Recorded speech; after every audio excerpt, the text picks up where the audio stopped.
성경에는 그래서 사랑에 대한 수많은 기술, 정말 사랑하는 방법, 사랑하는 규칙들, 사랑하는 모범들에 대해서 우리들에게 보여주고 있습니다.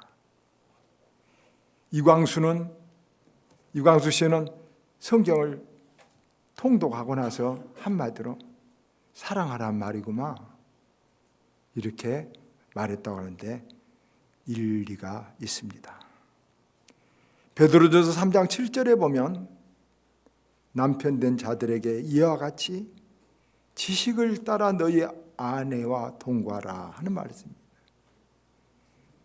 지식을 따라 아내와 살아라 하는데 그 지식을 따라라는 말은 상대의 아내의 본성과 아내의 욕구와 아내의 생각과 아내의 가치관을 이해하고 받아들이고 살아라는 말인 것입니다. 그래서 사랑에는 사실 많은 기술이 필요합니다. 운전보다도 훨씬 많은 기술이 필요합니다. 그러나 운전에도 모든 차를 다 알 수 없고 알아야 될 필요도 없듯이 몇 가지는 그러나 꼭 알아야 될 것이 있습니다. 사랑에도 기본적으로 위험하지 않으려면, 불행하게 되지 않으려면 사랑에도 꼭 알아야 될 세 가지가 있는데 오늘 그 세 가지를 말씀드리겠습니다. 첫째, 사랑은 비교하지 않아야 된다는 것입니다. 오늘 말씀의 2절과 3절 보면 솔로몬과 슐라미는 서로가 여자들 중에 내 사랑은 가시나무 가운데 백합화 같도다 이렇게 하고, 슐라미는 솔로몬을 남자들 가운데 나의 사랑하는 자는 숲 가운데 사과 같구나 이렇게 말합니다. 가시나무 가운데 백합화, 숲을 가운데 사과나무, 여러분 어떤 생각을 하게 됩니까? 가시나무가 많은 가운데 백합화가 한 송이 피어 있습니다. 숲풀이 많이 우거진 속에 사과나무가 하나 있습니다. 여러 가지 안 좋은 것 중에서, 여러 가지 어려움 중에서 좋은 것을 보고 긍정적으로 생각하고 받아들인다는 것입니다. 여러분, 사람에게는 다 누구든지 가시나무 가운데 백합화 같이 여러 가지 안 좋은 것 중에 하나 참 좋은 것이 있습니다. 여러분, 누구의 남자에게도 숲을 막 우거진 심란한 가운데도 사과나무 같이 하나 좋은 열매 하나가 사람에게는 누구든지 다 있는 것입니다. 이렇게 여러분, 사랑하는 사람은 긍정주의자가 돼야만 사랑할 수가 있는 것입니다. 버나드 쇼라는 노벨상 수상자가 있죠. 그는 자기가 이렇게, 나는 긍정주의자가 돼야 될 두 가지 이유가 있다. 첫째는, 긍정주의는 마음의 온도가 따뜻해서 내 마음도 성숙하고 편안하고 내 마음을 만나는 다른 사람도 편하고 따뜻하게 해주기 때문에 나는 긍정주의자가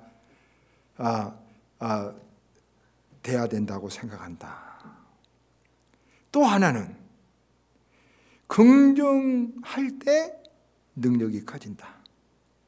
부정할 때는 마음이 차가워지면 식물도 잘 자라지 못한 것처럼 자기 속에 있는 재능도 부정주의자들은 잘 자라지 않고 꺼져가고 시들어가는데, 긍정주의자들이 같은 재능도, 같은 달란트도, 같은 IQ도, 같은 EQ도 훨씬 긍정주의가 될 때 크게 발휘가 되기 때문에 여러분, 나는 긍정주의자가 된다. 그래서 버나드 쇼 한 유명한 말이 있죠. 그러면 긍정주의와 부정주의를 어떻게 구별합니까? 여기 포도주 병에 포도주가 반이 있다. 그걸 반 든 포도주를 보고 부정적인 사람은, 복이 없는 사람은 포도주가 반밖에 없네 이렇게 생각하지만, 긍정주의자는 포도주가 반이나 남았어 이렇게 좋게 소망으로 생각한다는 것입니다. 그렇습니다. 사람에게는 누구나 가시나무 같은 가시가 돋쳐 있는 데도 있고 수풀이 우거진 것도 있지만 그 속에서 백합화를 볼 수 있고 그 속에서 사과를 볼 수 있는 사람이 긍정주의자요, 그 사람에게 사랑의 자격이 있는 것입니다. 여러분, 실제로 역사서에 보면 솔로몬은 외모가 잘생긴 사람이 아니었습니다. 알지만 솔로몬하고 같은 형제였던 압살롬이는 참 훌륭해서 모든 백성들이 따랐지만 솔로몬을 외모를 바라본 사람은 한 사람도 없었습니다. 뒤에 보면 슐라미에 대한 묘사도 많이 나왔지만 슐라미는 잘생긴 여인이 아닙니다. 그런데 그들의 눈에는 사랑의 눈으로 생각하니까 그들이 그렇게 아름답게 보였던 것입니다. 왜? 비교하지 않습니다. 여러분, 긍정주의자는 나쁜 것을 가려보지 찾아내지 않습니다. 알지만 찾아내서 말하지 않습니다. 남하고 비교하지 않습니다. 우리가 삶에도 자기 아내가 가시나무 가운데 백합화처럼 보이면, 자기 남편이 숯불 가운데 사과나무 같은 열매가 있다고 생각하는 부부는 행복하고 좋은 가정 부부입니다. 부모와 자식 간에도, 부모도 자식도 다 그리합니다. 친구 간에도 긍정적으로 보면 다 그가 여러 가지 어려움 중에도, 안 좋은 중에도 좋은 백합화가 하나 있고 좋은 사과가 하나 발견할 수 있는 사람, 그걸 보고 사랑할 수 있는 사람이라면 그들은 행복하고 그들은 성숙한 사랑인 것입니다. 그래서 우리는 비교하지 않아야 됩니다. 행복의 제일 큰 장애는 비교하는 것입니다. 사랑의 제일 큰 장애는 비교하는 것입니다. 더 조금 유추하자면 성공의 실은 제일 큰 장애도 비교한 것입니다. 그러므로 비교하면 사랑하지 못합니다. 비교하면 행복하지도 않습니다. 비교하는 사람은 성공도 못하는 것입니다. 그래서 비교한 결과가 뭘까요? 그것은 내가 남보다 더 나으면 교만해지든지, 비교한 사람은 다 교만합니다. 아니면 못하면 비참한 것이니까 어쨌든 비교하는 결과는 안 좋은 것입니다. 친구끼리도 비교하는 친구가 있습니까? 친구 사이를 차단해버리는 잘못된 일입니다. 중국 고사에 여러분 영린이란 말이 있습니다. 영린이 무엇입니까? 한문으로 보면 영린함은 거꾸로 난 비늘이란 것입니다. 용에게는 다 비늘이 이렇게 밑으로 내려왔는데 목 밑에만 거꾸로 이렇게 솟아있는 비늘이 2개 있답니다. 그래서 그것을 용이 늘 부끄럽게 생각하고 이게 핸디캡이 되어 있는 거죠. 근데 용은 다른 비늘은 다 만지도 올라타도 괜찮은데 그 영린을 만지거나 누가 알면은 잡아먹어버린다고 합니다. 그래서 그 영린을 절대 건드리면 안 된다고 합니다. 여러분, 누가 용을 건드리겠습니까? 사람에 대한 말이죠.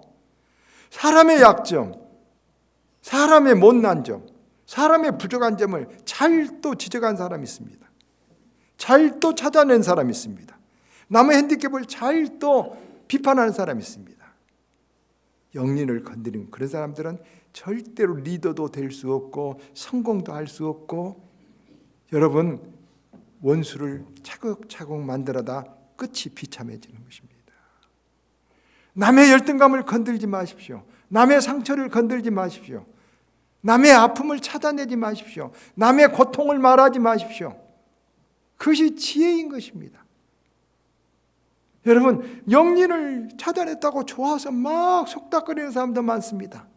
어리석은 사람입니다. 하나님이 다 들으시고 있고, 그것은 결코 용이 그를 잡아먹어본다는 것처럼 그에게 해가 된다는 것을 알아야 될 것입니다. 여러분, 내 사랑은 가지 덤불 속에 백합화 같구나, 숲풀 속에 사과 같구나. 가시 속에, 덤불, 숲풀 속에 좋은 거 하나 보고 비교하지 말고 그것을 절대화해서 사랑하는 사람이 사랑의 기술이 있는 사람이란 것을, 성숙한 사랑이란 것을 깨닫는 우리가 되기를 바랍니다. 두 번째, 사랑은 장애물을 넘어서는 것입니다. 8절과 9절 보면 내 사랑하는 자의 목소리로구나. 보라, 그가 산에서 달리고 작은 산을 빨리 넘어오는구나. 내 사랑하는 자는 노루와도 같고 어린 사슴과도 같아서 우리 벽 뒤에 서서 창으로 들여다보며 창살 틈으로 엿보는구나. 무슨 묘사입니까? 산을 달려오고 숨어서 엿보고 설렘과 관심을 가지고 있는 연모가 들어있습니다. 끝없는 관심의 추적이 있습니다. 산을 넘고 강을 건너 여러분 그것을 계속된 정열을 가지고 있습니다. 참된 사랑은 산을 넘어오는가? 강을 건너오는가? 산이 있다고 스톱, 강이 있다고 스톱하는 사랑은 사랑이 아닙니다. 여러분, 참으로 귀한 사랑은 산이 있어도 강이 있어도 그것을 넘어서 장애물을 건너서 만나는 것입니다. 저와 여러분 못났기 때문에 장애물이 사랑의 장애물이 있기 때문에 더 하나님의 사랑을 입은 우리들인 것을 알고 우리도 사랑 앞에는 반드시 장애물이 있지만 그 장애물을 넘어선 사랑이, 그 장애물을 넘고 올라간 사랑이, 다가간 사랑이 참 사랑이라는 것을 깨달아 알 수 있기를 바랍니다. 마지막으로 사랑은 함께하는 것입니다. 10절과 13절 보십시오. 일어나 함께 가자라는 후렴구가 반복하고 있습니다. 함께 가자. 사랑은 함께 가는 것입니다. 사랑은 사람이 두 눈을 바라보고 앉아있는 것, 둘이 이렇게 눈을 바라보고 앉아있는 것 아름답습니다. 그러나 그것은 에로스입니다. 에로스도 아름답습니다. 그러나 요즘 의학적으로 생리학적으로 다 밝혀졌습니다. 에로스는 2년 정도라는 시효가 있다는 거 다 밝혀졌습니다. 그래서 2년의 에로스의 시효가 끝나면은 이제 갈등이 시작됩니다. 그런데 그 갈등을 이기고 지속하려면 이제 어때야 됩니까? 함께 눈을 바라다보지 않을지라도, 여러분 함께 눈을 바라다보기가 싫을 때라도 눈을 돌릴 것이 아니라 이제 두 사람이 한 곳을 바라다보는 것입니다. 그래서 저는 늘 결혼할 때 주례를 할 때마다 그럽니다. 두 사람이 함께 한 눈을 둘이 눈을 맞추고 바라다보다가 이제 성숙하면 두 사람이 한 곳을 바라다보는 곳으로 성숙해야 된다. 그것이 보통 자식이지만 이데올로기도 될 수도 있지만 더 좋은 것은 하나님, 주님을 함께 바라다볼 수 있다면, 삶의 목표와 목적이 같을 수 있다면 그것은 더 아름답고 성숙한 사랑이라고 말합니다. 여러분, 이렇게 함께 걸어가야 됩니다. 그러나 이렇게 함께 살기가 여러 가지 아까 말해서 장애물이 있죠. 그 장애물 중에 굉장히 무서운 장애물 하나가 있는데 그것은 권태라는 것입니다. 권태가 무엇입니까? 오래된 것, 익숙한 것이 실증난다는 것입니다. 그 인간의 죄성입니다. 여러분, 모든 인간 관계 속에 권태가 다 있습니다. 친구 사이도 있고 심지어 여러분, 저와 여러분 사이도 있습니다. 그래서 목사들도 이런 말합니다. 처음에 목사가 어디 교회에 가면은 아직도 허니문인가 그렇게 물어봅니다. 그 말은 뭔 말이냐면 보통 목회에서 2년 3년 되면 갈등이 온답니다. 장로님들하고 먼저 갈등이 시작되고 교인들도 목사님을 별로 안 좋아한답니다. 처음에는 막 낯섦에 설레고 좋아하고 그러다가 이제 안 좋아한답니다. 아마 우리 교회도 그거 있겠지만 우리 장로님들이 참 대단한 것처럼 잘 참아 주십니다. 제가 20년 가까이 우리 장로님들이 여러분 같이 했잖아요. 저 권태에서 안 밀어낸 거 그냥 감사하고 속으로 실제로 감사한 마음 많이 있습니다. 여러분 다른 사람과 함께하는 것 잘 못한 사람이 있습니다. 늘 누구하고도 트러블을 일으키는 사람이 있습니까? 그것은 저 자신이었습니다. 그래서 저는 늘 제가 예민해서 고민했습니다. 그러다 전에 이런 충격적인 글을 읽은 적이 있습니다. 폴 스티븐스가 쓴 현대인을 위한 영성이라는 책인데 거기에 정신분석 심리학자 칼 융이 한 목회자와 상담 이야기가 나옵니다. 한 목회자가 찾아와서 너무 피곤하고 지쳤습니다. 모든 교인들이 자기에게 요구만 하고 자기를 대접해 준 사람은 하나도 없습니다. 교인들이 다 싫습니다. 이렇게 칼 융에게 왔습니다. 칼 융은 그 목회자에게 일을 조금 덜하고 또 사람도 좀 적게 만나고 저녁에는 홀로 서재나 교회에서 시간을 보내라고 처방을 합니다. 이 목사는 칼 융의 말대로 일을 적게 하고 서재에서 자기 하고 싶은 모차르트를 듣고 자기가 좋아하는 소설이나 시를 읽고 보냈습니다. 일주일 후에 다시 칼 융을 찾아가서 칼 융과 만나서 물었다. 어땠습니까? 그 목회자는 일주일간 그렇게 서재에서 자기가 좋아하는 모차르트를 듣고 도스토옙스키를 읽었지만 전혀 나아지지 않았다고 이렇게 불만을 토로했습니다. 그러자 칼 융이 그 유명한 심리학자가 다시 말했습니다. 모차르트나 도스토옙스나 심지어 예수님과도 함께 시간을 보내라고 한 것이 아니라 당신 자신과 당신과만 함께하라. 당신 자신과만 함께하는 말 무슨 말인지 알겠습니까? 그것은 고독해져라 그것입니다. 그러자 목회자가 말했습니다. 아니 그렇다면 어떻게 혼자 지루하고 어떻게 그렇게 깝깝하게 나 혼자 그렇게 있을 수 있습니까? 그 말 듣고 칼 융은 이렇게 말했습니다. 그렇습니다. 당신 자신이 당신에게 좋은 동반자가 될 수 없습니까? 그러면 당신 자신도 당신을 좋아하지 않는데 그 당신도 좋아하지 않는 당신에게 당신의 아내가 당신을 얼마나 좋아하겠습니까? 당신의 교인들이 당신을 얼마나 좋아하겠습니까? 당신의 친구들이 얼마나 당신을 좋아하겠습니까? 그러니까 당신은 자신과 노는 것이 싫어서 당신이 싫어서 그것을 캄프라치 하려고 일에 매달리고 뭘 하는 것처럼 그렇게 하는 것입니다.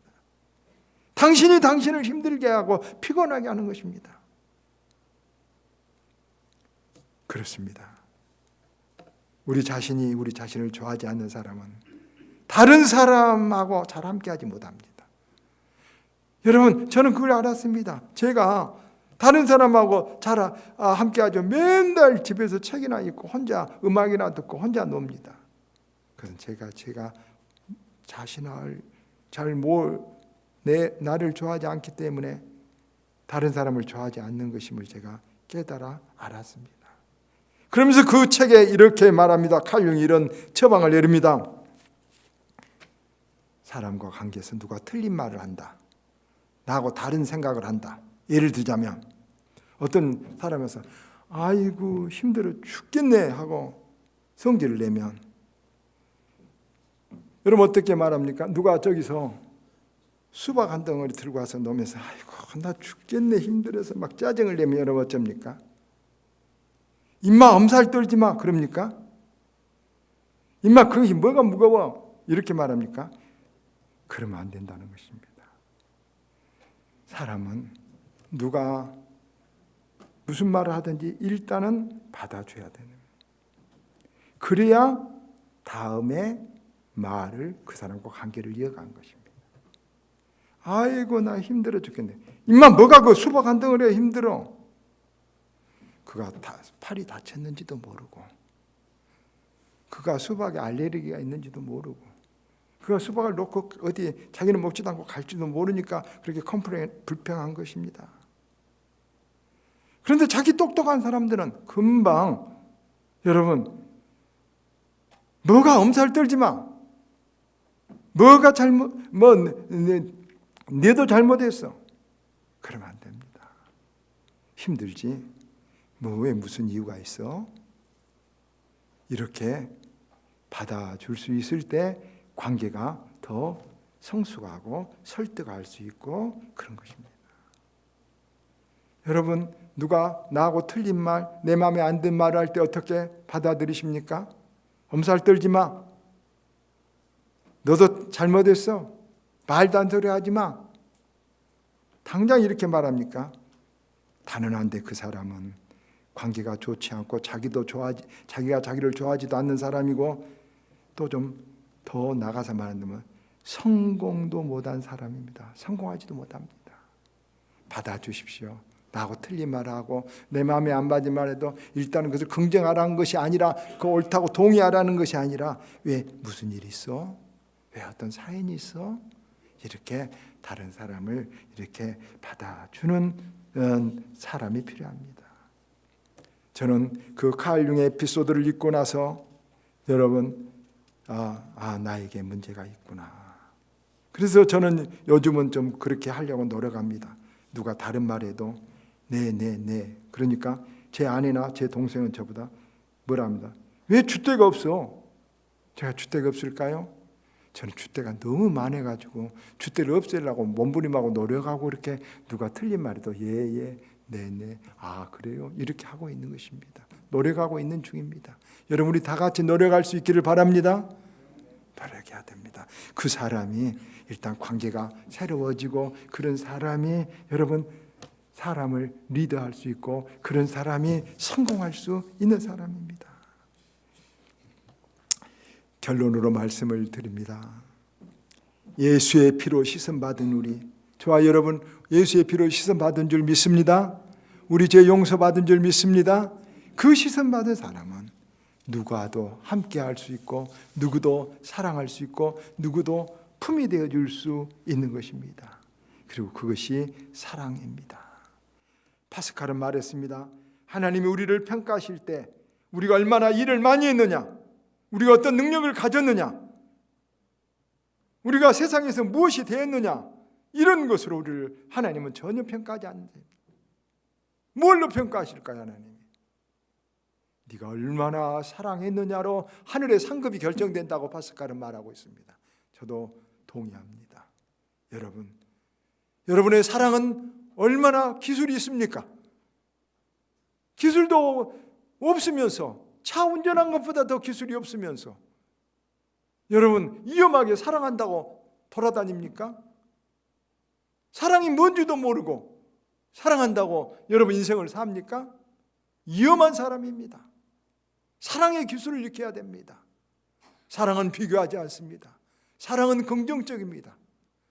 사랑은 장애물을 뛰어넘습니다. 사랑은 끝까지 함께 손을 잡아주는 것입니다. 사랑은 기다려주는 것입니다. 사랑은 대신 울어주는 것입니다. 사랑은 주님의 마음으로 품어주는 것입니다. 사랑은 품이 되는 것입니다. 이런 것들이 기술입니다. 이렇게 산 사람이 자기도 행복하고 남도 행복하게 해주고 세상을 살리는 빛이 되는 것입니다. 성경에서 말하는 사랑의 기술을 잘 익혀서 여러분 나도 살고 남도 살리는 이런 하나님의 백성들 되기를 주의 이름으로 축원합니다.